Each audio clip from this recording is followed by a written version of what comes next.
오늘은 345문부터 350문까지 우리 성찬에 대한 이야기들을 한번 나눠보도록 하겠습니다. 우리 앞부분에 우리 지난 시간에 344문까지 그 앞에 내용을 보면 어떤 이야기를 했냐면 우리는 예수 그리스도를 믿음으로 그리스도와 연합했다. 그리스도와 연합했다는 이야기를 아주 강조를 많이 했습니다. 근데 우리가 그리스도와 연합했다는 얘기는 그리스도의 몸과 그 피에 연합했다. 그리스도의 살과 피에 연합했다라는 의미를 가지고 있는 겁니다. 그래서 우리가 성찬식 때 인자의 살을 상징하는 떡을 먹고 인자의 피를 상징하는 이 포도주를 마시는 것을 통해서 예수 그리스도께서 십자가에서 살을 찢으시고 피를 흘리신 것의 그 의미를 우리가 기념하고 기억하고 또 실제적으로 그 은혜를 받아 누리는 것이 성찬이다라고 말할 수 있어요. 그래서 이 성찬을 그리스도와의 연합, 특히 그리스도의 살과 피에 연합한다. 이 개념이 이 성찬의 의미와 매우 밀접하게 연관이 되어 있는 겁니다. 그래서 사실 다른 교리문답들에는 이 성찬과 그리스도와 연합, 이 관계성에 대해서 크게 많이 다루지 않는 것에 반해서 이 칼빈은 제네바 교리문답에서 이 성찬과 그리스도와의 연합의 관계성에 대해서 아주 길게 설명을 하고 있는 것을 우리 볼 수가 있습니다. 오늘 우리가 공부하게 될 345문부터 350문까지도 이 성찬과 그리스도와 연합, 여기서 한 가지 들어가면 그리스도와 연합함으로 우리는 그리스도와 교제하게 되었다. 네, 그리스도와의 교제 문제로 또 끌고 들어갑니다. 그래서 그리스도와 믿음으로 그리스도와 연합하고 그리스도와 연합함으로 성도는 그리스도와 교제할 수 있는 존재가 되었다. 이제 이 이야기로 이렇게 계속 연결해서 칼빈이 설명하고 있는 것을 볼 수가 있습니다. 그래서 이 내용들을 한번 살피면서 이 성찬의 중요성을 다시 한번 마음에 되새기는 시간이 되었으면 좋겠습니다. 칼빈이 왜 이렇게 이 성찬에 대한 얘기를 길게 할까?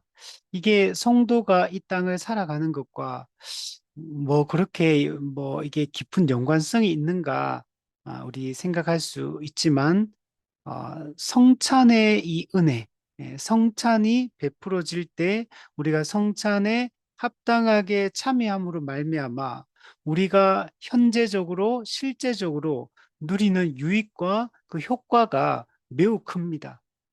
그래서 성찬을 우리가 들리는 말씀과 또 보이는 말씀, 이 성례, 특히 그중에 또 성찬이 우리가 누구인가를 또 우리의 믿음을 굳건하게 하고 이 땅에서 하나님의 백성으로서의 정체성을 가지고 현실의 삶을 우리가 살아가는 데 있어서 이 성찬이 주는 유익과 그 어, 효력, 그 유익과 효과가 실제적으로 이게 큽니다.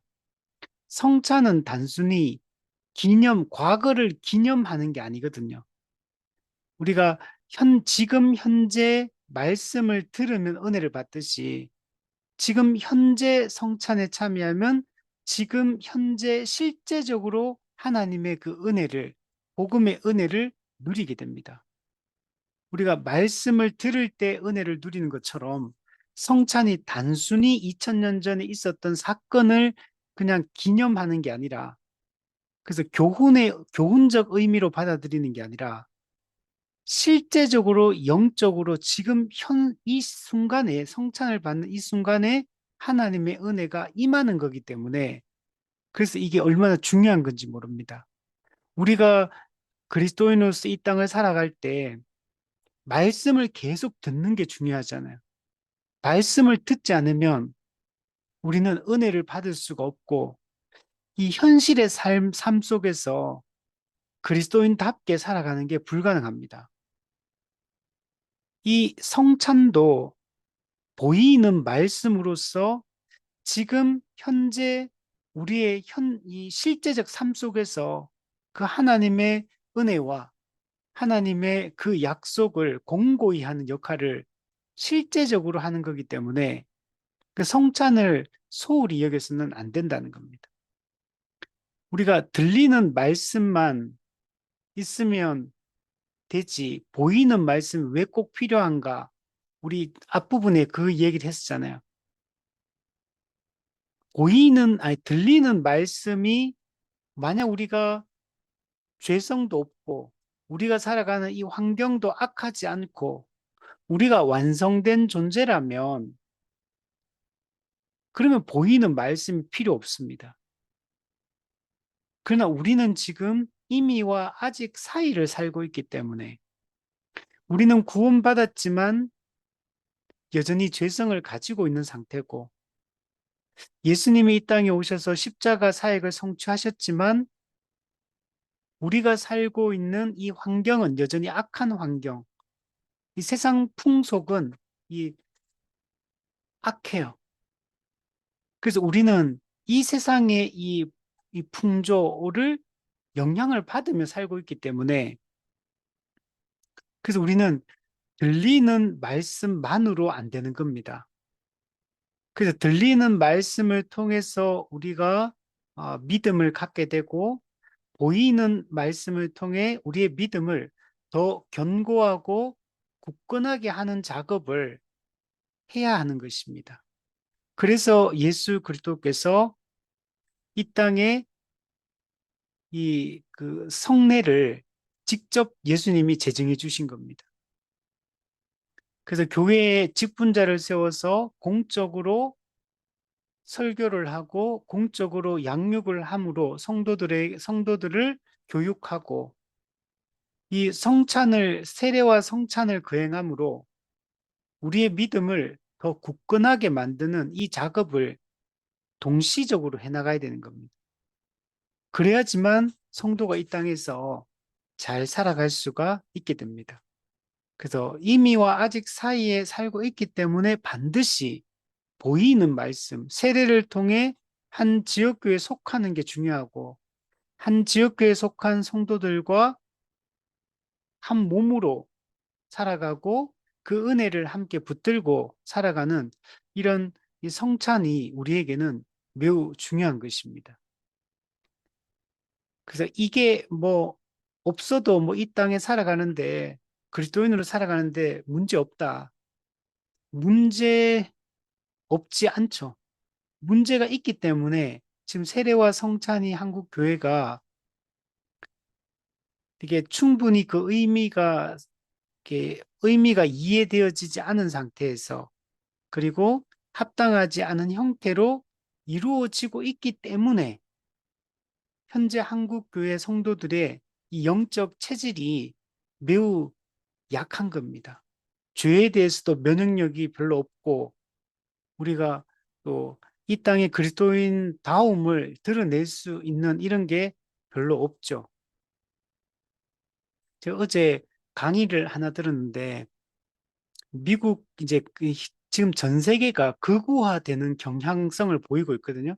이게 어느 한 나라만의 문제가 아니고 전반적으로 전 세계적으로 지금 점점 극우화되어 가는 이런 모습을 많이 띠고 있는데 특히 어제 강의를 들었던 게 한 두 개 들었는데 이제 미국의 극우화, 한국의 극우화, 그리고 이게 서로가 연결되어 있어요. 한국 극우와 미국 극우가 서로 연결돼 교류가 엄청나게 활발하게 이루어지고 있고, 그리고 그 중심에는 이제 기독교가 있습니다. 미국의 이 보수 기독교, 극우적 기독교가 있고, 한국의 극우적인 생각을 가진 기독교가 있고, 그리고 서로가 계속 한국에 있는 이런 사람들과 미국에 있는 사람들이 계속 만나요. 만나고 이 포럼도 같이 하고 강연도 같이 교류를 하고 이런 것들이 계속 이루어지고 있습니다.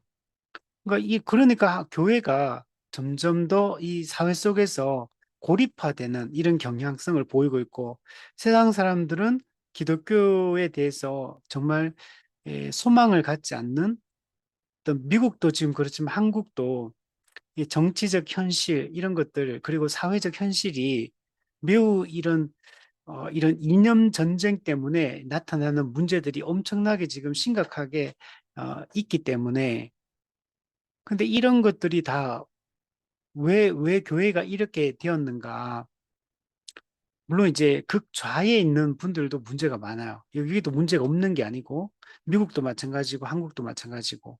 그래서 우리는 뭐 우리가 어떤 이념이 어느 하나를 서자하기보다는 우리가 정말 성경적으로 어떤 것이 옳은가를 잘 판단을 해야 되고 하는데 실질적으로는 그렇지 않기 때문에 일반 사람들의 눈에도 상식적으로 이해되지 않는 어떤 결정, 태도, 말들, 또 어떤 방향성 이런 것들이 지금 계속 이게 한국 교회에서 나타나고 있고 그럼 이게 왜 이러냐? 우리가 정말 바르게 가르치고 바르게 복음을 붙들고 있다면 이 정상적인 삶의 형태로 나타나야 되는데 이게 매우 그렇지 않은 모습이 많이 나타나는 것은 들리는 말씀도 충분히 바르게 선명하게 선포되지 않고 있다는 증거고 보이는 말씀도 교회 안에서 올바르게 시행되고 있지 않기 때문에 현재 우리의 이런 모습이 나타나는 거죠.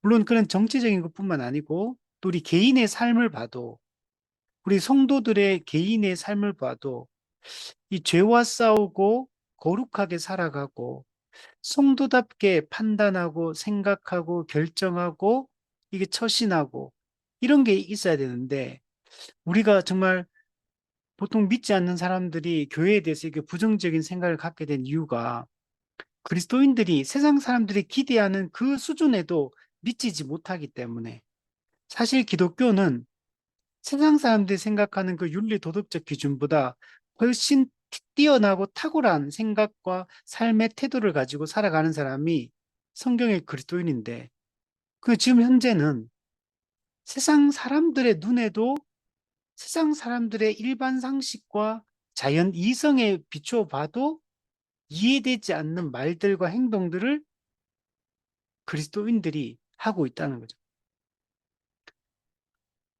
그 우리가 영향을 받는 게 그 세상 사람들이 교회에 대해서 뭘 알겠습니까? 기독교에 대해서 알면 어느 정도 알겠습니까? 그냥 내 옆에 있는 기독교인들의 그들의 삶과 그들의 말과 그들의 태도를 보고 사실은 기독교에 대한 이미지가 이제 거의 고착화되는 거기 때문에 그러니까 큰 틀에서 교회가 잘못된 방향으로 가는 것도 있지만 성도 개개인도 복음으로 잘 무장되어서 이 복음적인 생각을 가지고 이 복음적인 관점으로 이 사회를 살아가고 이렇게 하지 않고 있기 때문에 지금 이 세상으로부터 기독교가 조롱을 당하고 예, 무시를 당하고 이렇게 하고 있기 때문에 그러니까 우리가 절대로 들리는 말씀도 보이는 말씀도 한국 교회가 충분하다고 말할 수가 없는 겁니다. 우리가 지금 우리의 모습 속에서 우리 개인이든 우리 지역 교회든 한국교회 전체의 모습이든 우리가 뭔가 뚜렷하게 세상 속에서 그리스도인다움을 잘 드러내는 측면이 매우 부족한 거죠. 우리가 스스로가 나 자신을 생각해 봐도 우리가 얼마나 부족함이 많고 우리 지역 교회에 있는 성도들을 옆에를 다른 사람 우리 같은 성도들을 지켜봐도 참 우리가 부족하다고 느껴지고 또 우리 뭐 노회나 총회나 이런 교단 차원에서 또는 이 전체 이 개신교 교파들이 행하는 것들을 봐도 뉴스에 나오는 거 봐도 뭔가 와 정말 교회가 진리를 가지고 있고 정말 진리를 따라 바르게 살고 있다라고 우리가 확신되어지는 지점이 있지만 별로 없다는 거, 많지 않다는 거. 그러니까 우리는 지금 말씀이 충분히 공급되지 않고 있다. 올바른 진리가 그 우리의 생각, 지각을 바꾸고 우리의 삶의 태도와 행동을 바꾸는 데까지 말씀이 영향을 미치지 못하고 있다는 증거입니다. 그러므로 우리는 정말 들리는 말씀이 제대로 선포되도록 우리가 힘써야 되고, 그는 이제 목회자가 해야 될 책임이고, 또 교회 성도들이 함께 또 리더로서 또 그 역할들을 하는 분들과 함께 이 사역들을 잘 감당하는 게 중요할 것 같고, 또 보이는 말씀도 제대로 시행되어서 모두가 그 말씀의 은혜를 우리가 받을 수, 성찬의 은혜를 받을 수 있도록, 그리고 세례를 통해 한 몸 된 교회로서 교회적 삶을 살아가는 걸 통해 그리스도인다움을, 교회다움을 드러내는 것이 지금은 많이 필요한 그런 시대다라고 생각할 수 있습니다. 우리 그리스도인들끼리도 이렇게 대화를 해보면 정말 이렇게 생각의 차이를 많이 느낍니다. 그 생각의 차이가 그 신앙 생활의 어떤 색깔을 결정하고 교회의 방향성을 이렇게 결정한다는 걸 볼 수 있어요. 그래서 같은 교회인데 같은 예수님을 믿고 같은 말씀을 우리가 성경책을 가지고 있는데도 불구하고 대화가 통하지 않고 방향성에 동의하기가 어렵고 이런 것들을 우리가 많이 본다는 것은 우리가 참 문제가 많다라고 이렇게 말했어요. 그래서 열심히 이 들리는 말씀과 보이는 말씀이 교회 안에 활발하게 이게 일어날 수 있도록 하는 것들이 중요합니다. 자, 우리 한번 실제적으로 내용들 어렵지는 않거든요. 오늘 내용이 좀 비슷한 내용인데 한번 보도록 할게요. 345문에 보면 이 연합은 즉 그리스도와의 연합 그리고 그리스도와 연합으로 인해서 우리가 이루어지게 된 그리스도와의 교제를 얘기합니다. 이 연합은 성찬을 통하지 않고서는 이루어질 수 없는 것입니까? 꼭 성찬을 통해서만 연합이 이루어지는 거냐라는 질문입니다. 그렇지 않습니다. 그죠? 바울이 말한 것처럼 우리는 복음의 설교를 통해서도 이 교제를 가질 수 있습니다. 즉 뭐냐면 우리가 그리스도와 연합하게 되고 그리고 그 연합의 결과로 그리스도와 교제하게 된 게 뭐 때문이나 근본적으로는 복음의 설교, 즉 들리는 말씀을 통해 이루어지는 거예요. 그래서 교회는 가장 중요한 게 사실 들리는 말씀입니다. 들리는 말씀이 제대로 안 가르쳐지고 선명하고 풍성하고 체계적으로 가르쳐지지 않으면 사실 보이는 말씀, 성찬의 의미를 깨달을 수가 없거든요. 그래서 1차적으로는 우리가 이 들리는 말씀, 그 복음을 설교하고 양육하는 이런 이 말씀을 통해서 우리는 그리스도와 연합하게 되고 그리스도와 교제할 수 있습니다.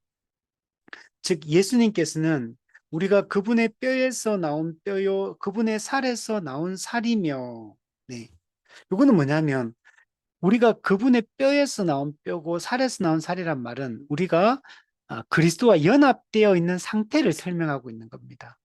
우리 창세기에도 보면 남자와 여자를 창조했는데 그 여자를 만들 때 이는 내 뼈 중에 뼈요 살 중에 살이다 이렇게 얘기하잖아요. 그게 창세기에 그 시로 돼 있습니다. 그러니까 다른 창세기의 그 내용들이 다른 거는 시가 아니고 그 구절만 식구로 되어 있습니다. 내 뼈 중에 뼈요 살 중에 살이다. 이 말은 뭘 강조하냐면 한 몸이다 이 얘기를 강조하는 거예요. 남자와 여자가 한 몸이다. 즉 그걸 통해서 인류 전체가 한 몸 하나다라는 걸 얘기하려고 그 이야기를 하고 있는 겁니다. 이것도 마찬가지예요. 예수님의 뼈에서 나온 뼈요, 예수님의 살에서 나온 살이란 말은 우리가 믿음으로 그리스도와 연합된 상태를 설명하고 있고 우리가 그리스도와 한번 연합이 되면 어떻게 되느냐? 우리는 서로 분리될 수 없는 한 몸 하나가 되었다라고 말할 수 있습니다. 그래서 그리스도와 연합을 설명하는 이 그 소요리 문답에도 보면 그리스도와 연합은 네 가지로 설명합니다. 영적인 연합이다. 그죠? 우리가 예수님과 연합했는데 육이 연합한 건 아니잖아. 육체적으로. 영적으로 연합한 것이고 또한 신비적 연합이다. 네. 이건 신비롭죠. 예수님과 우리 피조물을 그 예수님은 신성을 가졌고 또 인성을 가진 그분 하나님의 아들이신 그분이 우리는 피조물이고 우리는 사람인데 우리와 연합하고 하나 된다는 게 이게 정말 신비로운 일이거든요. 이거는 어, 그 범, 그 뭐죠? 범신론에서 얘기하는 신과 인간이 합이란다. 신이 곧 인간이고 인간이 곧 신이고 자연이 곧 신이고 신이 곧 자연이고 이런 그런 그 신과 인간이 합일된 상태 이런 걸 얘기하는 게 아니에요. 그런 범신론에서 얘기하는 거고 우리가 예수님과 연합한다고 해서 우리가 예수님이 되는 건 아니죠. 우리가 신이 되는 건 아니죠. 그러나 우리가 그리스도와 합일하는 건 아니지만 연합한다. 근데 이거는 우리는 인간의 이성으로는 이거는 이해가 불가능한 거. 우리 인간과 인간끼리도 부부가 한 몸이 되었다라고 할 때도 근데 우리는 이게 이혼하면 남이잖아요. 부모 자식 간에도 피로 맺어졌다. 아니 부모 자식 간에도 인연 끊고 사는 사람 얼마나 많아요. 그게 분리가 되거든요. 그리고 원수처럼 지내다가 그냥 뭐 서로가 이제 끝까지 가는 경우도 많잖아요. 인간 세상이라는 거는. 아무리 뭐 둘도 없는 친구고 뭐 우리 영원히 우정을 뭐 맹세하자 해도 조금만 수틀리만 싸우고 서로 원수처럼 지내는 게 이게 인간이거든요.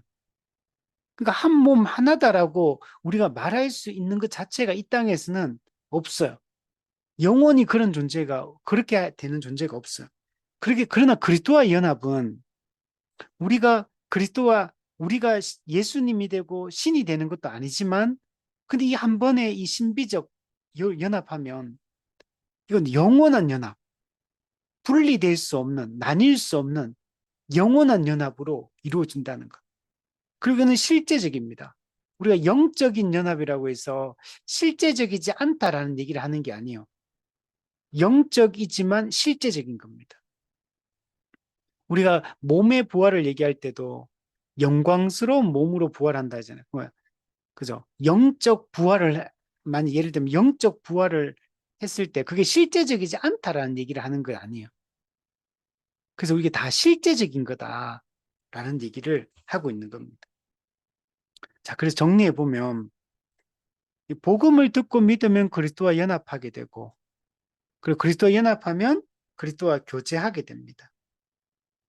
그리고 우리는 그리스도와 연합했다는 걸 성찬을 통해서 다시 한번 재확인하게 됩니다. 이 가시적으로 보이는 이 외적 표시를 통해서 우리가 그리스도와 연합해서 그리스도와 하나 되었다라는 것들을 이 가시적으로 드러내고 있습니다. 그래서 이, 그 그리스도와 연합시키는 수단은 말씀입니다. 그리스도와 연합시키는 수단은 말씀이에요. 성찬이 그리스도와 연합시키는 건 아니에요. 시키는 거는 말씀이고 그리스도와 우리가 말씀으로 그리스도와 연합된 이후에 우리가 그리스도와 연합되어 있다는 사실을 확증하고 증거하는 역할이 성찬의 의미예요.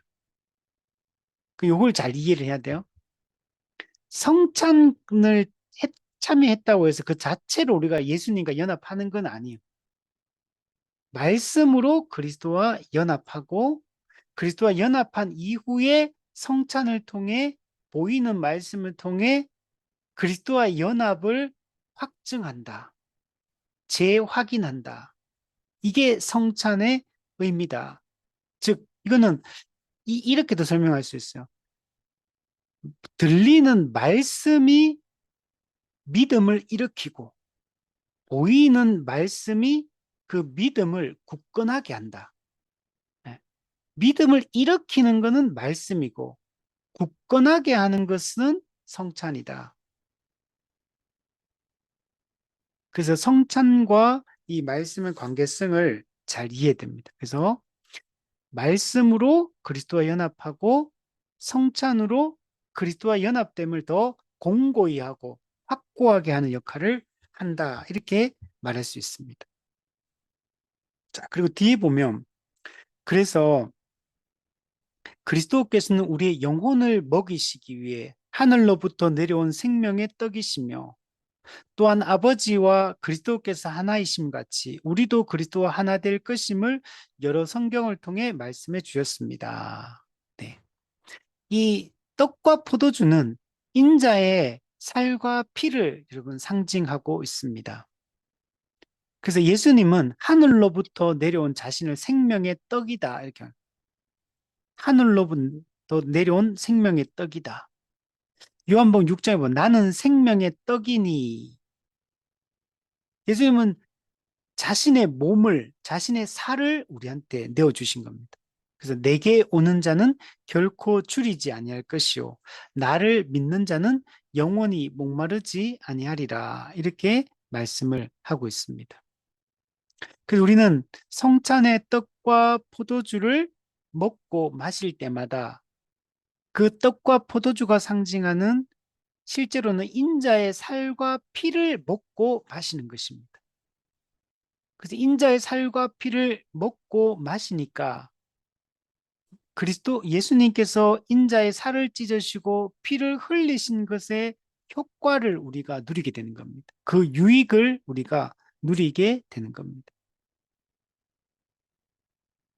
삼위 하나님이 하나 되고 연합된 것 같이 우리가 그리스도를 믿음으로 인자의 살과 피에 연합하게 되면 수평적으로 교회인 우리도 하나 되고 연합되게 됩니다.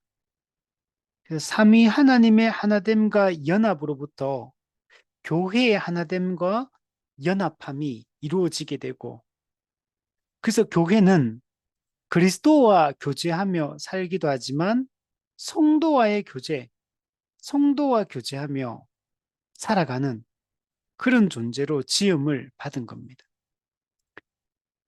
그래서 우리는 수직적으로 그리스도와 교제하고 수평적으로 성도와 교제하며 살아가는 것이 이것이 신앙생활의 본질입니다. 신앙생활은 그 두 가지인 겁니다. 그리스도와의 교제와 성도와의 교제. 이게 신앙생활의 본질적 측면이에요. 자, 346문에 보면 우리는 성찬에서 이것 이상으로 얻는 것이 무엇입니까? 즉, 성찬의 역할은 무엇입니까? 네. 자, 성찬은 자, 말씀으로 그리스도와 연합하고 성찬으로 그리스도와 연합됨을 확증한다 그랬잖아요. 근데 연합된 것으로 끝나는 게 아니라 그리스도와 연합되면 어떻게 되면 그리스도와 교제하게 되는 거예요. 자, 그래서 밑에 보시면 성찬의 역할은 무엇입니까? 그것은 그리스도와의 영적인 교제가 우리 안에서 보다 충분하게 확증되며 증거된다는 것입니다. 그죠? 말씀을 듣고 믿으면 그리스도와 연합하게 되고 그리스도와 연합한 모든 성도는 그리스도와 영적인 교제를 누리며 살 수 있습니다. 그래서 신자는 매일 매순간 그리스도와 교제하며 살아가는 것이 중요합니다. 그리스도는 하늘에 있고 우리는 땅에 있는데 우리의 몸은 어떻게 교제하느냐? 성령 안에서 영적으로 그리스도와 오늘도 우리는 교제합니다. 성령께서는 말씀을 통해 역사하십니다. 그래서 그리스도와의 교제는 성령과 말씀을 통해 우리는 매일 우리가 그리스도와의 교제를 누리게 된다라고 생각할 수 있습니다. 근데 우리가 이렇게 그리스도와 영적인 교제를 나누고 있다는 사실이 성찬을 통해 보다 충분하게 확증되고 증거된다.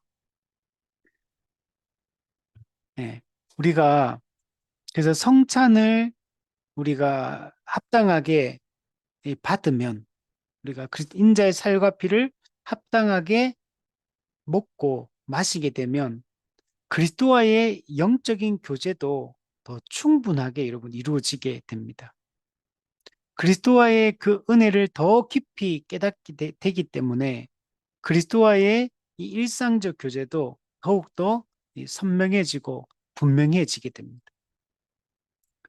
그 우리가 들리는 말씀을 통해서 또 우리가 그리스도와의 교제를 공고히 하지만 우리가 보이는 말씀인 성찬을 통해서도 우리가 그리스도와의 교제를 더 깊이 할 수 있다라고 말할 수 있습니다.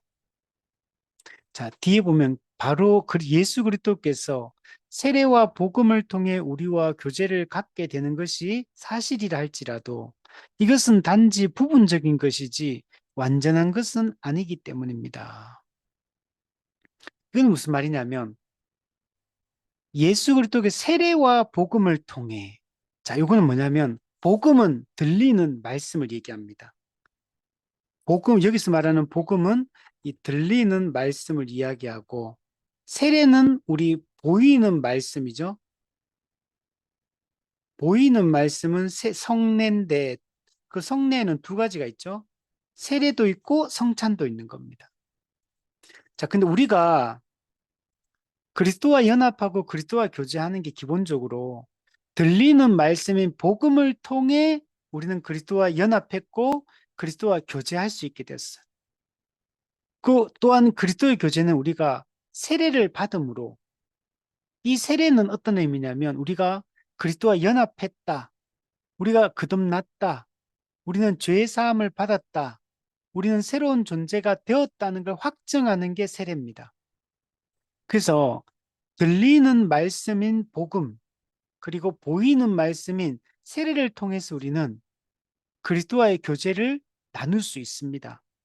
그럼 이걸로 충분하냐는 거예요. 들리는 말씀과 또 보이는 말씀 중에 세례를 통해서 연합하고 연합되었음을 공적으로 확증하는 이 세례 이것만 있으면 그러면 끝나는 거냐? 아니라는 거예요. 성찬이 필요하다는 거예요. 예. 이, 이,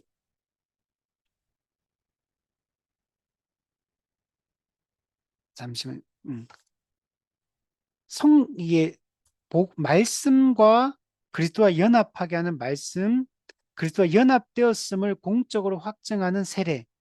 이걸로 충분하냐? 그렇지 않다. 성찬이 필요하다는 얘기하는 거야. 그죠? 우리 세례만 딱 받고 성찬 안 하지 않지 않습니까? 만약에 세례만 있으면 뭐 들리는 말씀인 복음과 세례만 있으면 충분하다면 성령님이 6월절 만찬 때 이 성찬을 제정하지 않았겠죠. 6월절 만찬을 성찬으로 이제 바꾸셨거든요. 예수님이 직접 성찬식을 이걸 주님이 다시 오실 때까지 영원히 나를 기념하라 이렇게 말씀했거든요. 그러니까 말씀과 세례만으로는 안 된다는 거. 그래서 밑에 보면 이걸 부분적이다 이렇게 부분적이지 완전한 것은 아니다. 이 말은 불완전하다는 거. 왜? 우리가 이미와 아직 사이에 있기 때문에 그렇기 때문에 이 말씀과 세례만으로는 부족하다. 불완전하다. 그 부족한 부분을 메꾸는 역할을 누가 하느냐면 성찬이 하는 겁니다.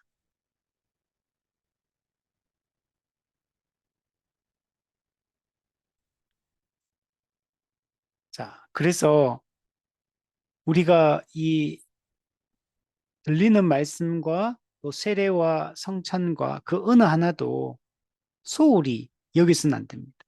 그래서 이 땅에서는 우리가 반드시 이 보이는 말씀, 들리는 말씀, 이 전부를 세례와 성찬을 견고하게 붙드는 게 매우 중요합니다. 근데 세례는 한 번 받는 거잖아요. 그러나 성찬은 계속 거행하는 거야. 그래서 우리가 세례가 매우 중요하지만 또 우리가 이 땅을 살아가는 동안에는 이 성찬이 매우 중요한 겁니다. 성찬은 계속 반복적으로 이 거행하면서 그리스도의 그 죽으심의 의미를 되새기고 그 십자가의 은혜를 날마다 우리가 받아 누리는 것이 이게 중요하다는 겁니다. 자, 347문에 보면, 그러면 우리가 빵, 밥, 이게 우리 성경에 떡이라고 돼 있죠? 우리가 이 빵이나 떡의 표시를 통해 얻는 것이 무엇입니까? 우리 성찬에는 두 가지 외적 표시가 있죠? 이 떡과 포도주. 자, 이걸 통해 우리 얻는 게 뭐냐? 그것은 하나님, 그것은 우리를 하나님과 화해시키기 위해 희생제물로 바쳐졌던 주 예수님의 몸이 지금 우리에게 주어지는 것은 우리가 이 화해에 참여하고 있다는 사실을 확신시켜 주기 위한 것입니다.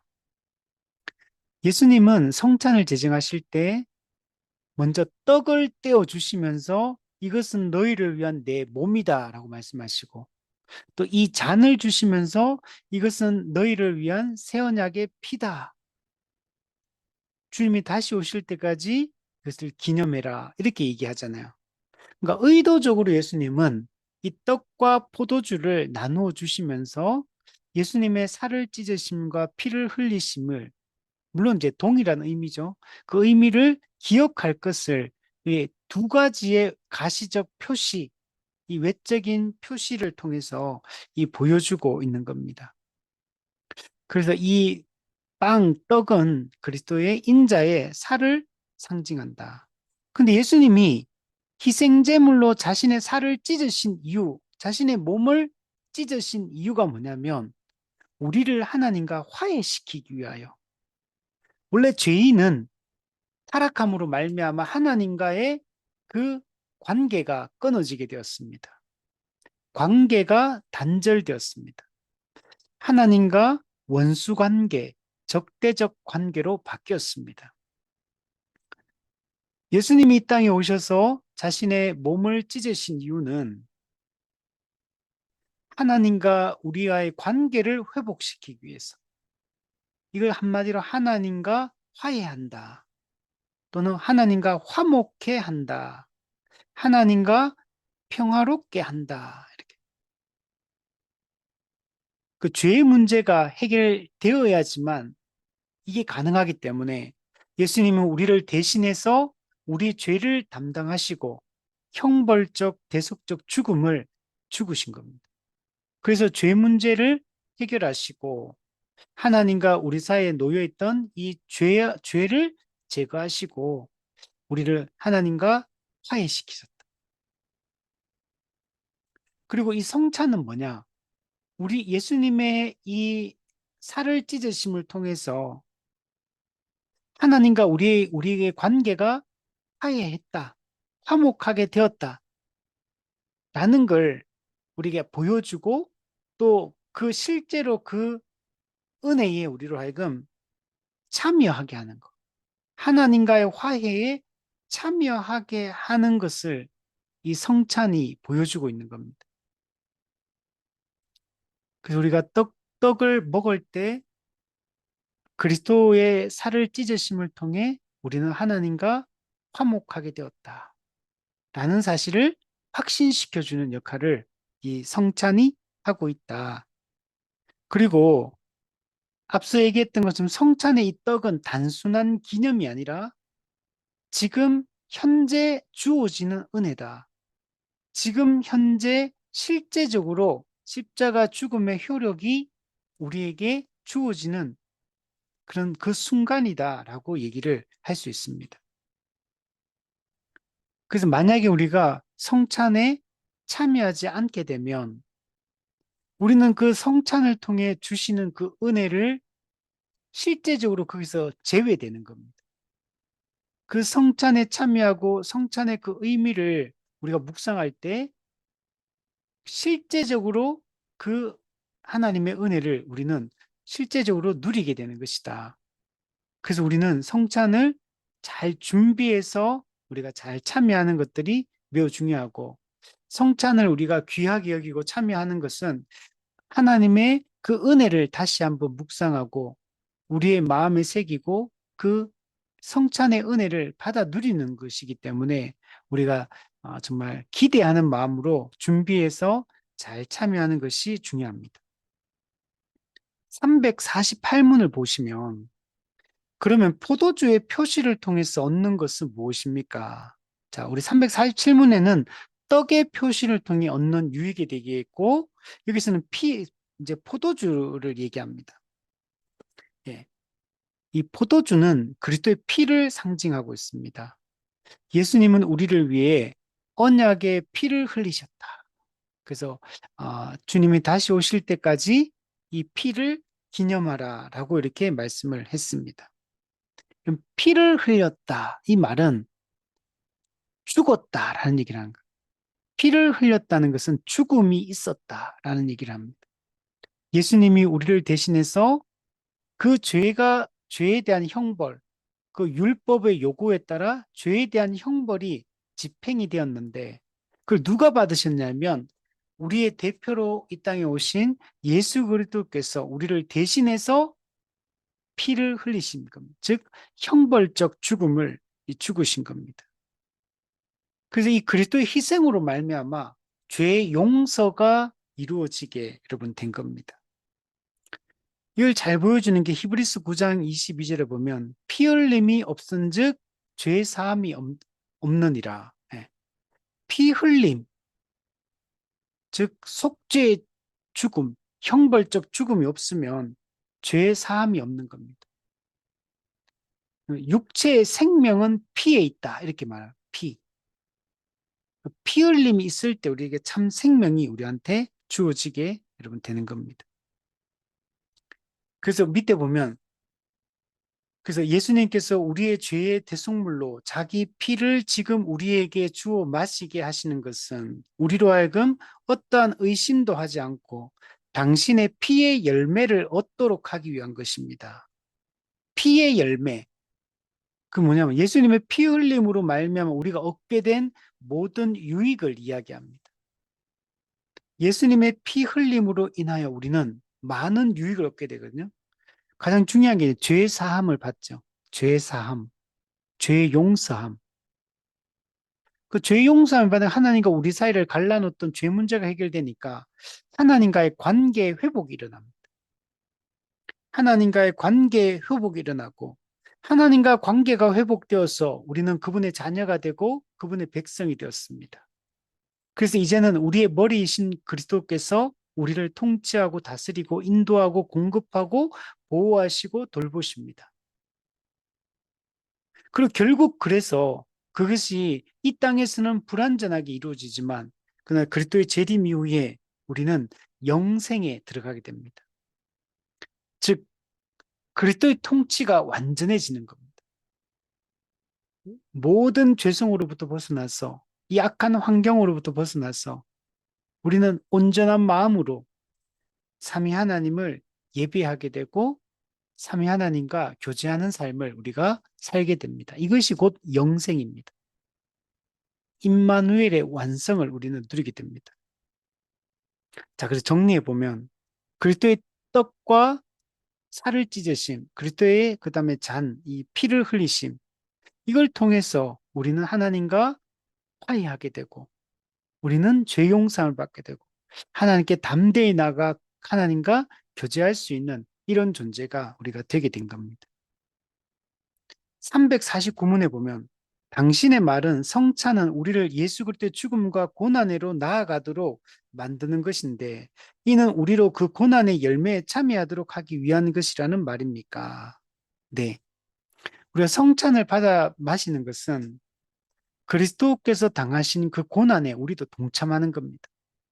그리스도의 고난에 동참할 때, 그리스도의 죽으심에 우리가 연합될 때, 우리는 그리스도의 부활에도 연합되고, 그리스도의 그 영광에도 우리는 참여하게 여러분 되는 것입니다. 그래서 우리가 그리스도의 고난과 그 죽음으로 우리가 나아가지 않으면 우리는 그리스도의 고난의 그 열매를 누릴 수 없는 겁니다. 밑에 보시면 그렇습니다. 왜냐하면 우리의 속죄를 위하여 유일하고 영원한 효력을 지닌 희생 제물이 우리 구원을 위해서 이미 바쳐졌기 때문에 이제 남은 것은 우리가 이를 받아들이고 즐기는 것뿐입니다. 여러분, 예수님은 우리의 속죄, 우리의 속량을 위해서 십자가에 못 박혀 죽었습니다. 예수님의 이 희생제물 대심, 화목제물 대심은 유일하고 영원한 효력을 지닌 그런 사건입니다.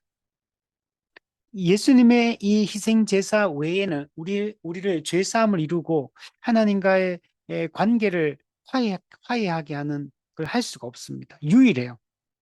그리고 예수님이 십자가 죽음의 효력은 영원합니다. 영원히 우리에게 영향을 미치는 것입니다. 실제로 이 일이 일어났기 때문에, 즉 예수님이 이 모든 일들을 성취하셨기 때문에, 다 이루셨기 때문에 이제 우리가 해야 될 일은 뭐냐면, 우리가 이 구원을 위해서, 죄 사함을 위해서, 하나님과의 화해를 위해서 우리가 해야 될 일은 없어요. 예수님이 그 일은 다 하셨고, 우리가 이제는 해야 될 일은 믿음으로 받아들이는 것. 예수 그리스도를 통해서 이루신 그 모든 구속 사역의 효력을 믿음으로 우리는 받아들이기만 하면 됩니다. 그것에서 끝에 뭐, 이제 남은 것은 우리가 이를 받아들이고, 우리가 믿음으로 받아들이는 게 중요해요. 그리고 이제 즐기는 것 뿐입니다. 우리는 그리스도와 연합, 우리는 삼위 하나님과의 이 교제의 기쁨을 이제는 우리는 누리면 되는 거예요. 이게 성도가 이 땅에 사는 일입니다. 그러니까 우리가 뭔가 구원을 위해서, 영생을 위해서 우리가 해야 될 일은 없어요. 하나님께서 예수 그리스도를 통해서 일방적으로 다 이루셨습니다. 우리는 단지 손을 내밀어 그리스도께서 마련하신 그 구원의 선물을 받아들이기만 하면 되는 거예요. 선물을 그냥 받기만 하면 되는 겁니다. 그리고 우리는 그 선물을 누리고 즐기면 되는 겁니다. 하나님이 우리한테 원하시는 것은 그거밖에 없어요. 죄 문제를 해결하기 위해서 우리한테 뭔가를 요구하시지 않아요. 하나님과의 관계 회복을 위해서 우리한테 뭔가를 요구하지 않아요. 그 모든 것이 가능하도록 하나님이 다 하신 겁니다. 우리는 단지 그것을 믿음으로 받아들이기만 하면 되고, 그리고 그것을 우리는 기뻐하고 즐거워하며 누리면 되는 겁니다. 그리스도의 그 희생의 효력은 영원하고 모든 믿는 자에게 미치고 과거, 현재, 미래 영원한 효력을 발생시킵니다. 이제는 더 이상 다른 누군가의 희생이나 그런 죽음이 필요하지 않습니다. 우리는 그 그리스도의 그 사역과 그 결과를 받아들이고 누리면 된다. 자, 마지막으로 350문 보면, 그러면 성찬이 제정된 것은 예수님의 몸을 매번 하나님 아버지께 제물로 봉헌하기 위함이 아니라는 말입니까? 그렇습니다. 이 봉헌의 직무를 가지신 분은 오직 영원한 대제사장이신 예수님 한 분뿐이시기 때문입니다. 네, 예수님 이외에 이 일을 할 수 있는 분은 없어요. 예수님은 영원한 대제사장이시기도 하고, 또 영원한 예수님은 희생 제물, 속죄 제물이 되시기도 합니다. 대속물, 네. 대제사장이기도 하고, 또 희생 제물, 대속물이기도 합니다. 오직 예수님만이 이 일을 할 수 있는 유일한 분이. 구원자의 자격 요건, 완전한 하나님, 완전한 사람, 또 죄가 없는 사람. 이 세 가지 조건을 가진, 이 자격 요건을 가진 그분만이 우리를 위해 죽으실 수 있고, 그분의 그 죽음만이 대속의 효과를 발생시킬 수 있어요. 대속, 대신적 죽음, 대속적 죽음. 그 효과를 발휘하려면 반드시 그 중보자의 자격 요건을 가진 분이어야 되고, 근데 그분의 이 십자가 희생은 딱 한 번만 하면 되는 거예요. 짐승 제사는 여러 번 반복적으로 계속 이루어져야 되지만, 예수님은 단번에 영원한 속죄를 이루시는 죽음을 예수님은 죽으셨습니다. 그래서 우리는 예수님이 유일한 우리의 구원자이심을 우리가 믿고, 그죠? 그리고 그분의 그 살을 찢으심과 피를 흘리심을 우리는 성찬에 참여함으로 우리가 그것을 믿음으로 우리가 매 받아들이는 것이 중요합니다. 예수님께서 우리에게 명하시는 것은 당신 자신의 몸을 봉헌하지 말고 다만 우리는 이를 받기만 하라고 명령하십니다. 네. 우리는 로마 가톨릭처럼 예수님을 매번 십자가에 못 박아야 되는 게 아니에요. 로마 가톨릭은 화채설을 주장합니다. 성찬에 있어서 화채설. 우리는 영적 임재설을 얘기하는데 거기는 화채설을 얘기합니다. 그리고 미사 때 그 로마 가톨릭은 그 작은 전병, 그 떡을 받아 먹어요. 근데 그건 잔도 안 줍니다. 로마 가톨릭은. 떡만 받아. 잔은, 떡과 잔은 신부만 이렇게 받아 마시고, 일반 성도들은 떡만 받아 먹죠. 그것도 잘못된 거지만.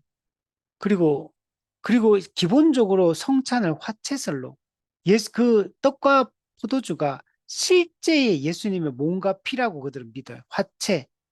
그 실제로 그 예수님의 몸이라고 믿어요. 몸 자체, 그분의 피 자체, 그걸 먹고 마신다고 생각을 해요. 근데 그게 뭐냐면 미사라는 거는 제사입니다. 희생 제사. 그러니까 예수님이 십자가 못 박혀 죽는 그 죽음을 우리는 예수님은 단 한 번의 영원한 속죄를 이루는 그 희생 제사를 드렸다라고 하는데 로마 가톨릭은 그걸 다시 재현한다고 합니다. 재현. 그래서 매주 미사 때마다 예수님을 십자가에 못 박아 죽이는 행위를 계속 반복적으로 그걸 재현하고 있어요. 그래서 미사라는 거는 우리가 말하는 예배하고 다릅니다. 천주교의 미사는 희생 제사를 예수님을 십자가에 못 박는 것을 계속적으로 매주 이렇게 하는 거고 그걸 재현한다고 하는. 우리는 그게 아니고 예수님이 2000년 전에 단 한 번의 영원한 속죄를 이루셨고 그래서 더 이상 예수님이 희생제물로 계속 반복적으로 죽을 필요가 없다는 얘기. 단 한 번의 영원한 속죄를 이루었기 때문에. 그래서 우리는 뭐 예배라는 거는 그분이 이루신 일을 기뻐하고 감사하며 그 결과를 받아들이고 그리고 그것을 이루신 하나님을 찬양하고 높이는 행위가 예배인 가 그러니까 예배와 미사는 전혀 다른 개념이다. 그래서 우리 그리스도인들이 천주교에 가서 미사에 참석하고 하는 걸 하면 안 됩니다. 그냥 뭐 비슷하게 분위기 뭐 비슷한데 뭐 우리도 가서 뭐 그냥 그 미사 드릴 때 가서 참여하면 안 되느냐 뭐 그렇게 생각하면 안 돼요. 그거는 예배가 아닙니다. 미사는 제사기 때문에 그래서 그거는 예수님의 십자가 희생을 부정하는 거. 그게 미사에 참여하는 것은 예수님의 단번에 들이신 십자가 죽음의 그 의미를 훼손하는 게 되기 때문에 그걸 부정하는 게 되기 때문에 우리가 천주교 미사에 참여해서는 여러분 안 됩니다. 자, 한번 정리해 보면